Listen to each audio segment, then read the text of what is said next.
C'est une opération qui s'inscrit dans toute une série d'opérations en partenariat avec les sapeurs-pompiers, avec le service départemental d'incendie et de secours de la Savoie, le SDIS.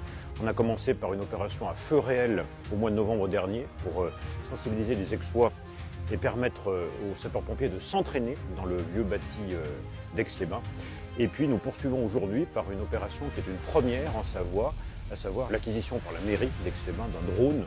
Alors l'exercice de ce matin consistait à montrer l'usage d'un drone dans le cadre d'un feu sur un bâtiment en centre-ville, bâtiment complexe, et montrer sa complémentarité avec les moyens traditionnels que nous utilisons, donc de type grande échelle ou bras élévateur.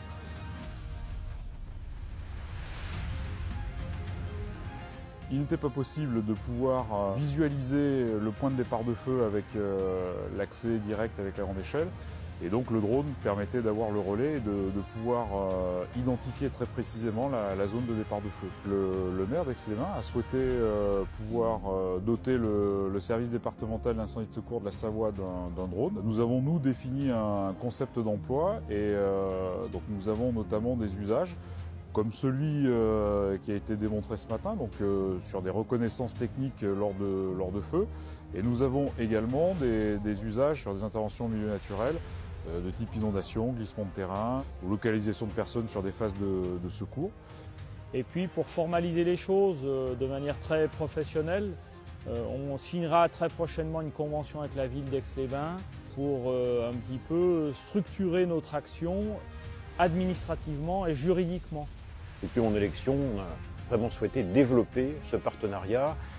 Marina Ferrari, ma première adjointe, a souhaité mettre en place une réserve citoyenne, c'est-à-dire un appel aux Aixoises et aux Aixois qui seront volontaires pour nous accompagner dans des opérations, par exemple de relogement de sinistrés de la neige. On fera au mois d'avril prochain une opération grandeur réelle sur le site du Cirrose pour une opération de simulation d'inondation. Donc c'est toujours la même chose, s'entraîner côté sapeurs-pompiers et être sensibilisé côté population. On se rend vraiment compte que pour ceux qui n'étaient pas convaincus, que cette complémentarité est indispensable. Il ne faut pas qu'elle s'arrête là, cette complémentarité. Elle doit aller plus loin.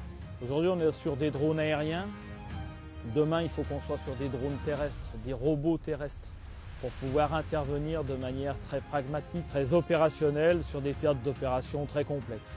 On a vu sur les images qui sont derrière nous, sur un grand écran, vraiment l'ensemble de la scène, vu de haut, et puis au plus près des flammes. Donc on peut dire que c'est un bel outil opérationnel.